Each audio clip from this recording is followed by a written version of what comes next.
See the clause. Good morning. Today we are going to see the clauses related with tension members. So we have for tension member we have section 6 and you can see this. So mainly if we will see, so here we have tension member are linear members in which axial force act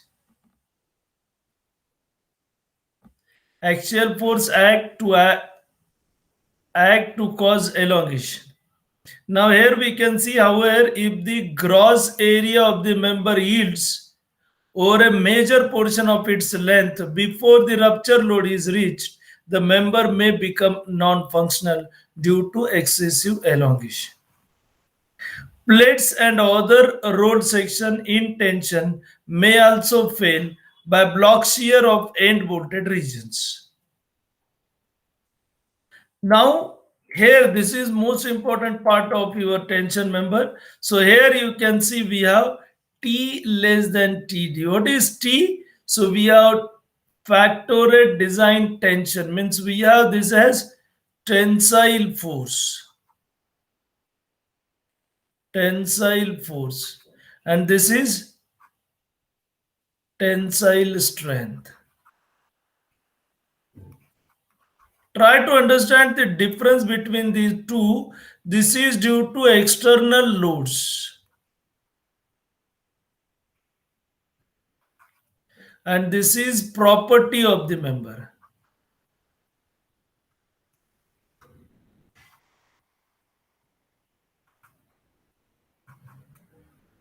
So one is property of member and another we have that is due to external loads. So we should be very clear with these two.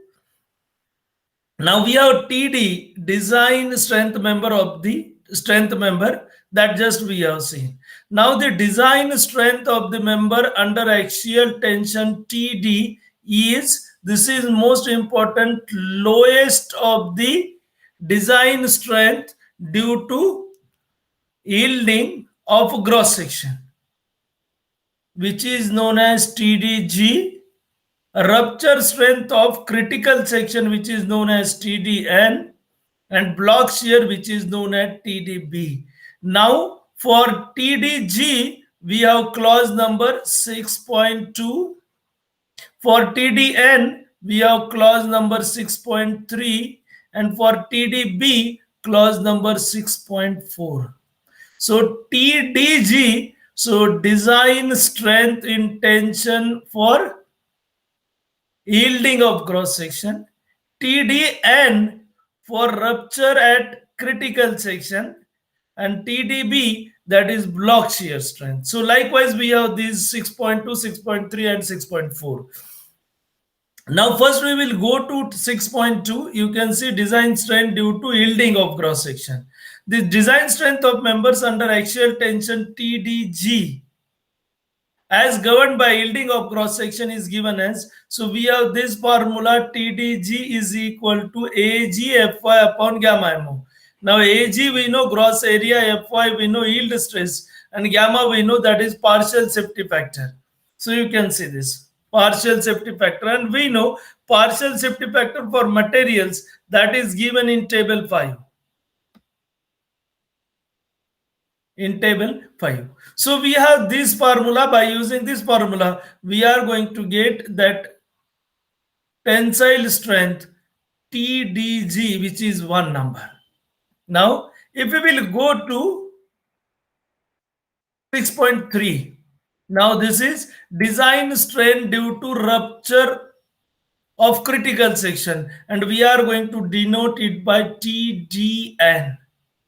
Now TDN we have given formula 0.9 AN FU upon gamma ml. Again gamma ml in table 5. FU ultimate stress of the material, and AN, this is the most important net effective area of the member. So 0.9 AN FU upon gamma ml. So here we have to calculate value of AN. In for last 6.2 we have AG directly from steel table or code, IS code. So now how to calculate this A net? So you can see this B minus NDH, N into DH. DH diameter of the hole, and we have that is number of rows of the bolts, plus summation psi square upon 4 gi. P is for pitch and G is for gauge distance into thickness. Now we have this bolt which is zigzag bolt, and you can see this, we have this as pitch and we have this as gauge distance. So now how to calculate this we will see in one problem. So here we will just have formula B minus NDH plus summation PSI square upon 4G into T. So you can see if we will provide bolts in staggered manner, so your strength may increase due to addition of this. Then we have this for third angle, single angle section, rupture at critical section. This is for the clearly mentioned 6.3.1. We have this is for plates. Now we have for single angle sections. So TDN has 0.9 ANC FU upon gamma ml. So you can see this first part we have 0.9 AN FU upon gamma ml. Only F AN instead of this we have ANC. So ANC means area, net area of connected leg. So whenever we have any angle section, so we have two legs.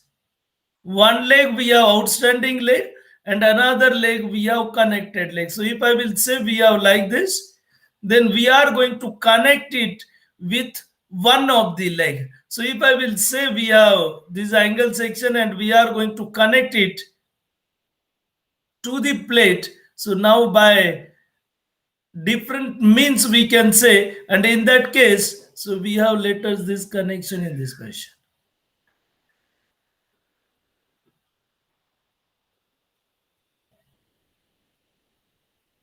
So now we have to see to which leg it is connected. It is connected to this leg. So I have outstanding leg. We have this leg as outstanding leg. If we will draw it in section, then we are going to get like this.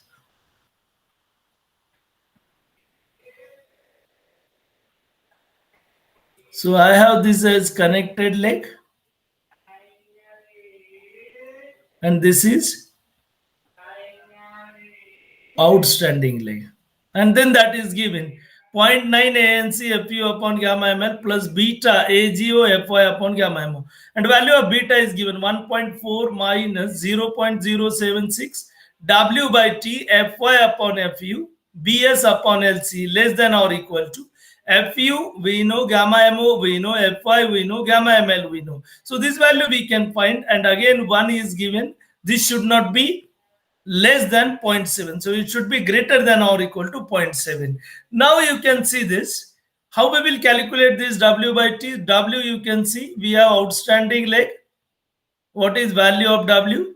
Then WT we have this, WL we have distance which is from the face of the angle member. So angle leg I can say. So now for BS we have W which is outstanding leg plus WI, this distance till center of the bolt, minus T which is thickness of member. This is for your bolted connection. If you have welded connection, then we have BS equal to W. So now we know W, we know T, we know FY, we know FU, we know BS, and LC we have length of the connection, center to center distance between the end bolts, or in case of welds you can see this length of end connection, that is the distance between the outermost bolts in the end joints measured along the load direction, or length of the weld along the load direction. So in the direction of load we have to consider length of the weld. And then we have third one, which is block shear strength. So 6.4.1, and we have this as TDB, and we have two formulas. So this I will mention it as number 2, and then we have this as TDB, which is AVG Fy upon root 3 gamma mo, 0.9 ATN Fu upon gamma mo ml. So unknown, you can see we have AVG, we have ATN. Similarly, if we will go over here, 0.9 AVN Fu upon root 3 gamma ml plus ATG Fy upon gamma mo. Now you can see with gross area you have Fy. You can see here also ATG Fy upon gamma mo. Here also you can see AVG Fy upon root 3 gamma mo. And for ATN, that is net, we have Fu. So for net we have Fu, and then we have upon gamma ml. So here we have root 3 upon gamma ml. So likewise we have this gross with Fy and net with Fu. Now this AVG and AVN, minimum gross and net area in shear along bolt line parallel to the external force. So you can see this is along 1, 2 and 3, 4 we can have. So along 3, 4. Now here we are going to consider 1, 2, and then we have 1, 2 means I have to find this length. So we have, how much is this length? So we have this as pitch, and we have this as end distance. So end distance plus pitch, that will goes my length of the connection for to calculate AVG, and this length into T, that will gives me AVG value. Now AVN, I have to deduct whole area. So now we have this as full hole, and this hole we have to consider half, because we have till center of this bolt only. So length we are taking till center, so I have to deduct center till center of the bolt, that is half bolt, and that will gives me AVG AVN. ATG ATN, minimum gross and net area in tension from the bolt hole to the toe of the angle end bolt line perpendicular to the line of force. So we have this force, and this is clearly mentioned, that is to the toe of the angle. So this is towards toe we have to consider. We will not go towards member where we have outstanding leg. No, we are on this side. So now 2, 3, then I have to take this as gauge distance, and then plus this as edge distance, and this will gives me length, that is gauge distance plus edge distance will be length into T, that will gives me ATG value. And if I will subtract holes from this, so this is full hole, this is again half hole, then I will get it as ATN, and these are the values which we will get from here. So in this way we have to calculate TDB and TDB. So I will mention TDB1, I will mention TDB2, and minimum we have TDB. So minimum of 2, minimum of TDB1 and TDB2, and that is my value is TDB. This is my third value, and minimum of 1, 2, 3, that will gives me value of tensile strength of the member. So generally when we have welded connection, so we are not going to calculate block shear strength. So they have mentioned over here, but generally block shear strength is not calculated for welded connection. So this is all about your clauses which are related with your tension member. So we will stop here only. So in next lecture we will solve the problems related with this. Thank you.